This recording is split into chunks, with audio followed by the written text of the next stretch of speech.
말씀의 제목을 지었습니다. 기도는 법정 싸움입니다. 다니엘이 구약의 좋은 선지자로 그리고 모범이 되는 믿음의 사람으로 기록이 되어 있는데, 이 사람 안에 어떤 믿음이 있었고 그 믿음으로 어떻게 기도했는지가 이 다니엘서에 잘 나와 있습니다. 저는 다니엘서 중에서도 특히 이 9장을 참 좋아합니다. 9장 18절과 19절 기도문을 옛날에는 외웠었는데 너무 길어가지고 지금은 봐야 될 것 같아요.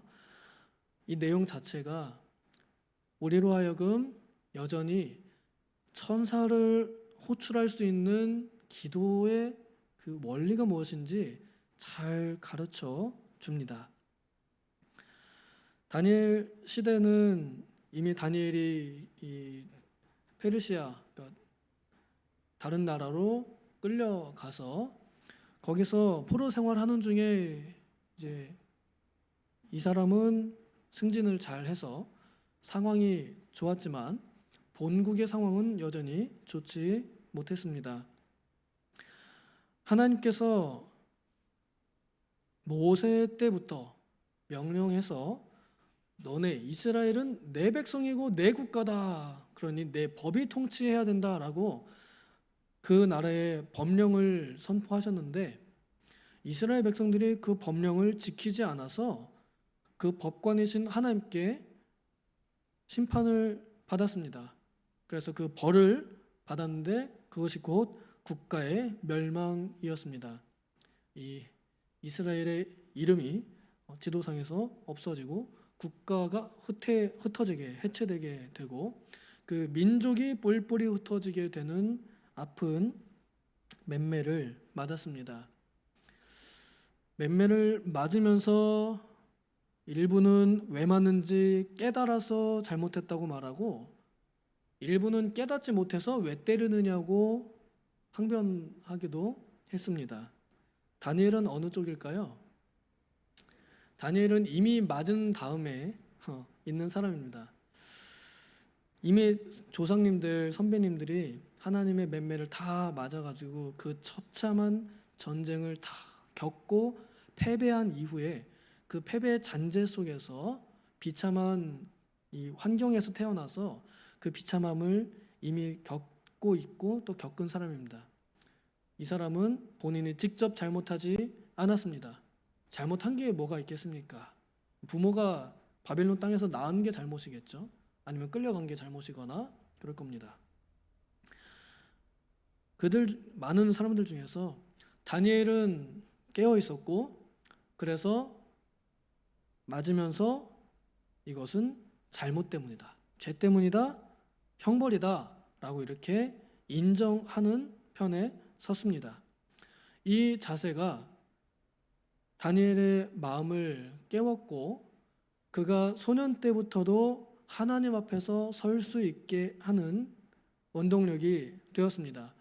우리가 왜 포로인가 라는, 우리가 왜 식민지인가 라고 하는 그 이유를 다니엘은 분명히 알았습니다. 하나님의 법대로 하지 않으면 맴매를 맞는다. 그래서 하나님의 법대로 하려고 젊은 시절부터 엄청나게 노력합니다. 우상 섬기지 않으려고 목숨을 걸기도 하고 그렇습니다. 다니엘은 하나님의 법대로 하면 잘 되고 하나님의 법대로 하지 않으면 망한다라는 것을 분명히 알았습니다. 그리고 무엇이 하나님께 잘하는 것인지도 또한 열심히 공부했습니다. 왜 공부했는지 아느냐면 다니엘이 몰랐다면 이 기도를 할 수가 없습니다. 여기에는 그냥 율법을 어겼습니다, 명령을 어겼습니다 라고 이렇게 한 번에 다 퉁쳐서 기도를 하지만 그 내용을 알고 있습니다. 율법 어느 몇 조 몇 항을 어겼는지 그런 내용들을 다 알고 있습니다.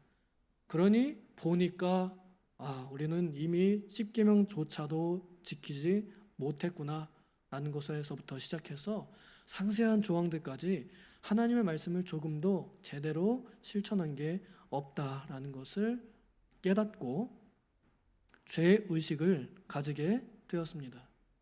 그리고 거기서부터 기도를 하기 시작합니다. 참된 기도는 나의 죄의식이 있을 때 나오는 것 같습니다. 보통 우리가 새벽에 나오면은 죄의식이 많을까요? 아니면은 정의로움이 더 많을까요?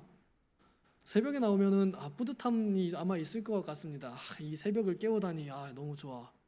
근데 안 나온 사람들 그 사람들은 권사인데 새벽도 안 나오고, 그렇게 비교하기 시작하면은 그때부터 어긋나는 겁니다. 금요일도 마찬가지고 수요일도 마찬가지입니다. 하나님 앞에서 말씀을 알고 아는 말씀을 거울 삼아서 나의 부족함을 깨달을 때 진짜 기도가 나오게 되는 것 같습니다. 다니엘이 그 잘못들을 자신이 하지 않았는데 꼭 자신이 한 것처럼 이렇게 기도를 합니다. 우리가 우리 조상이 내가 이렇게 표현합니다. 다니엘이 뭘 잘못했습니까? 구약에 행적이 기록된 신앙 인물들 중에서요, 흠잡을 데 없는 사람을 꼽으라 그러면 그 중에 한 사람이 다니엘이거든요. 그런데 이 사람은 스스로 본인이 죄인입니다 라고 낮춥니다. 그리고 남의 죄까지, 조상님들의 죄까지 다 내 죄입니다 라고 이렇게 말합니다. 어떻게 해서 이런 마음이 되었을까? 율법을 잘 알았기 때문입니다. 율법의 핵심이 뭘까요? 율법의 핵심은 사랑입니다. 그 사랑의 본질이 무엇이냐? 예수님께서 가르쳐 주신 것처럼 내 이웃을 네 몸과 같이 사랑하라는 것입니다. 그래서 다니엘은 내 조상님들의 죄, 남의 죄가 네 죄가 아니라 내 죄다라는 거예요. 결국 우리의 죄입니다 라고 이렇게 말하게 되는 겁니다. 잘 배웠죠? 그래서 잘 배워야 됩니다. 신학을 잘 공부해야 됩니다. 하나님을 잘 알아야 됩니다. 이 기도 내용을 통해서 우리가 알 수 있는 기도의 좋은 예시가 있는데, 그것을 요약하면 바로 하나님의 말씀에 기초해서 기도를 해야 한다는 것입니다. 제가 제목을 법정 싸움 이렇게 정했잖아요. 우리 그 법정 싸움 할 때 사람들이 소설책 가지고 싸우나요? 법전을 가지고 싸우나요? 네? 막 무슨 노벨 문학상 받은 거 가지고 와가지고 누구 소설가가 노벨 문학상 받은 사람인데 이렇게 썼잖아요. 아무리 그런 말을 우겨봤자 통하지 않습니다. 왜냐하면 그건 법에서 어긋났기 때문에, 법이 아니기 때문입니다. 그런데 법전을 가져와서 딱 펴가지고 무슨 법 몇 조 몇 항에 이렇게 되어 있습니다. 판사님 판결해 주십시오. 고소합니다. 혹은 변호합니다. 이렇게 하면은 그 말은 말빨이 먹힙니다. 왜냐하면 법대로 말하기 때문에 그렇습니다. 마치 우리의 기도는 하나님의 법정에서 하나님의 법을 가지고 하나님 앞에 항변하는 그런 행위일지도 모르겠습니다. 그러면 기도의 법정 싸움에서 이기려면은 어떻게 해야 되겠어요? 법대로 기도해야 되겠죠. 법대로 기도해야 됩니다. 그 모습을 이 다니엘 선지자가 참 잘 보여주었습니다. 이 법대로 기도하는 데 있어서 다니엘 선지가 보여준 첫 번째 자세는 지금 내가 기도하고 있는 대상, 이 법관이 누구인지를 이제 아는 것입니다. 이 판결자, 재판장이 어떤 분이신가를 알고 나아가는 것입니다. 이 본문의 내용을 조금 보면은 하나님께서는 긍휼과 용서하심이 있사오니, 하나님에 대해서 얘기를 하는 겁니다. 의로우신 재판장께서는 긍휼하신 분이시오니, 그리고 또한 공의로우신 분이시오니 하고 이렇게 하나님에 대해서 아는 것으로 시작하게 됩니다. 하나님을 아는 사람은 또한 자신을 발견합니다. 그분의 크심 앞에서 나의 작음이 얼마나 초라한지 알게 되고 더욱 하나님을 높이게 됩니다. 다니엘은 왜 맞았느냐? 하나님께서 공의로웠기 때문에. 그런데 지금 내가 왜 기도하느냐? 또한 하나님께서는 긍휼하시기 때문에. 회개하면 살려주시고 회복시켜 주신다는 그 하나님의 성품을 가지고, 그 하나님의 성향을 의존해서 하나님께 나아가는 것입니다. 우리가 나아가는 하나님은 그런 분이세요. 공의로우시지만 또한 긍휼하신 분이십니다. 그러기에 내 기도가 조금 이론이 모자라고 딸려도 불쌍히 여기심을 받으면 그러면 됩니다. 다니엘은 불쌍히 여기심에 먼저 호소했고 그 다음에 이제 지혜로 인한 법을 들이민 것입니다. 또한 다니엘은 하나님 앞에서 자백합니다. 우리 조상님들의 죄입니다. 우리의 죄입니다. 라고 본인이 모든 백성을 대표해서 회개 기도합니다. 이 모습은 구약의 모세에게도 나타나고요. 그 다음에 신약의 예수님에게서도 나타납니다. 하나님 다 제 잘못입니다. 라고 이렇게 말하는 거죠. 사랑하지 않으면 결코 남의 죄를 지고서 내가 사과하는 일은 없습니다. 우리 부모님들이 자녀들을 대신해서 사과할 때 자녀들이 미워서 그렇게 사과하나요? 자녀들을 사랑하니까 내 자식을 내가 잘 못 가르치고 잘 못 키운 제 잘못입니다 하고 부모가 무릎을 꿇게 되죠. 사랑하는 사람의 마음은 그렇습니다. 다른 사람의 죄를 내 죄와 같이 여겨서 하나님 앞에 들고 나갑니다. 우리에게 이런 마음이 좀 있으면 좋을 것 같아요. 네 죄는 네 죄고 내 죄는 내 죄다. 각자의 죄는 알아서 하자. 이게 아니라 저 사람의 죄도 내 죄다. 이렇게 여기는 마음이죠. 교육자로서 저는 이 마음이 제일 너무 무겁습니다. 우리 학생들이 교회로 오지 않으면 누구 책임이냐? 안 보내신 하나님 책임 아니겠습니까? 아닌가요? 제 책임입니다. 금요 기도에 인원이 줄어든다 그러면 누구 책임인가요? 인도자인 제 책임입니다. 남의 책임이 아니라 내 책임으로 여길 때 그 마음이 너무나 무겁습니다. 그러나 하나님의 법을 알면 알수록 또 하나님이 누구신지를 알면 알수록 더 그 사랑에 가까워 가서 이렇게 예수님과 같이 죄인들의 죄를 대신 뒤집어서 십자가에서 죽으셨던 것처럼 남의 죄를 내가 대신 떠안으려고 하는 성향이 생깁니다. 심정적으로 하나님께 가까이 간다는 말입니다. 그리고 나서 뭘 들고 가냐면 하나님의 약속과 말씀입니다. 하나님께서 말씀하신 이 구약에는 법전이 있는데 그게 뭐냐면 바로 모세의 율법입니다. 우리에게는 완성된 신약까지 있지만 이때는 모세의 율법까지였거든요. 그럼 다니엘이 하나님 앞 법정 앞에 들고 갈 수 있는 법전은 뭐냐면 모세의 율법이에요. 이 모세의 율법을 딱 하나님 앞에 들고 나가면서 기도를 하는 겁니다. 이것의 이 요약을 우리는 어느 정도 이렇게 좀 짧게 요약하면 잘못하면 맴매 맞고 회개하면 회복된다라는 겁니다. 하나님께서 이렇게 말씀하셨어요. 약속하셨고 그래서 니네들이 잘못해서 내가 맴매 때려가지고 뿔뿔이 흩어졌어도 나는 저 땅 끝에서도 하늘 끝에서도 다 데려올 것이다 약속하셨거든요. 그러니 회개만 해라. 이게 망하기 전까지 계속 망하고 난 후에도 선지자들이 계속 하는 하나님의 말씀이고 법입니다. 선지자들에게 부탁하신 말씀입니다. 그 하나님의 법입니다. 다니엘이 그걸 들고 나가는 거예요. 하나님 여기 이 말씀에 이렇게 말씀하셨습니다. 그러니 하나님 이 말씀대로 우리에게 이루어 주옵소서. 제가 대신 사과드립니다. 이거예요. 이해가 되세요? 하나님의 법정 앞에서 매우 참소하는 고소하는 마귀의 이 험담 앞에서 다니엘이 하나님의 법전을 붙들고 용서를 구하고 내가 잘못했습니다 하고 그 다음에 용서해 주십시오. 그리고 불쌍히 여겨주십시오. 당신은 불쌍히 여기시는 분이 아닙니까? 하고 설득력 있게 하나님 앞에 기도를 하는 것입니다. 이 기도가 어떻게 이루어졌습니까? 여기 보니까 기도를 시작할 즈음에 천사가 출발했다 이렇게 표현되어 있죠. 기도할 때부터 이미 하나님께서는 다니엘의 모든 기도와 마음을 아시고 하나님의 마음에 합한 기도에 다니엘에게 천사를 보내서 응답을 주십니다. 이 응답은 이제 앞으로 일어날 일에 대한 것들이고 또 다니엘이 궁금해하고 또 알고 싶어했던 응답이었습니다.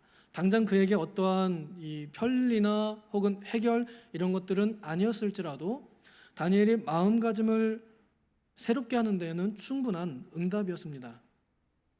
오늘날 우리가 하나님 앞에서 기도할 때에 하나님의 말씀을 가지고 기도하느냐 아니면 말씀 없이 내 생각으로만 기도하느냐는 너무나 큰 차이가 있습니다.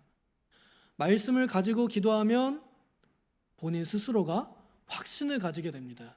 하나님, 여기 보십시오. 분명히 그러지 않았습니까? 이 좋은 예시가 어디가 있냐면은 히스기야 왕이 한번 보여줬습니다. 하나님, 이렇게 좀 해주십시오 하고 딱 결제 서류도 갖다 들이밀고, 하나님 지금 상황 좀 보십시오 하고, 하나님 약속하신 것도 좀 보십시오 하고 들이밉니다. 말씀을 가지고 기도하면 또한 간절해집니다. 왜냐하면 확실하거든요. 근데 이 말씀에 뿌리가 없으면 우리의 기도가 인간의 의지로만 하게 되면 그 의지는 얼마 못 가서 화르르 아니면은 사르르 사라지거나 녹아버립니다.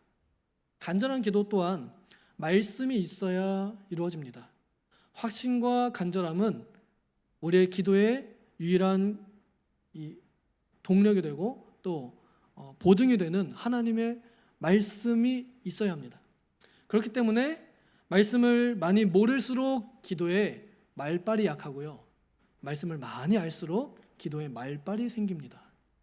이것은 훈련이 필요합니다. 그리고 지식도 필요합니다. 공부도 해야 하고 습관도 들여야 합니다.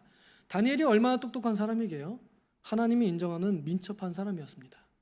세상 사람들에게도 꿀리지 않는 총리였습니다. 수석 총리였죠. 그 사람이, 이 다니엘이 어릴 때부터 성경을 알아서 하나님의 일에 쓰임받는 사람이었고, 하나님의 말씀을 잘 알았기에 하나님 앞에 말씀으로 당당하게 간절하게 확신으로 나아갈 수 있었습니다. 그러니 기도를 잘하기 위해서는 신학 공부를 해야 되겠어요? 안 해야 되겠어요? 대답하기 싫으신가요? 하나님의 말씀으로 제대로 기도하려면 하나님의 말씀을 잘 알아야죠. 잘 아는 것, 공부하는 것, 이것을 신학한다라고 표현하면 됩니다. 어려운 건 아닙니다. 하나님의 말씀을 배우고자 하는 의지를 가지고 배우면 됩니다. 그리고 이걸 습관화하는 겁니다. 그냥 주세요, 주세요, 주세요. 이거는 설득력이 없습니다. 왜 줘야 되는지, 주면 뭐가 좋은지, 하나님께 뭐가 좋은지 얘기해야 됩니다. 다니엘이 결국에 그 기도의 방향을 뭘로 정했냐면, 제가 좋아하는 18절 19절에 주님의 나라를 위해서, 주님의 뜻을 위하여, 주님의 영광을 위하여 하시옵소서, 이겁니다. 예레미야의 책을 읽고 성경책을 읽고 70년이면 광복인데 주님 여기 말씀하지 않으셨습니까? 그런데 그거 나 좋으라고가 아니라 하나님 좋으시라고, 하나님 약속 이루셔서 하나님 영광 나타내시라고 이렇게 기도를 하는 겁니다. 그렇게 기도할 때 그게 이루어지면 누가 좋은 거예요? 다니엘이 좋은 거예요.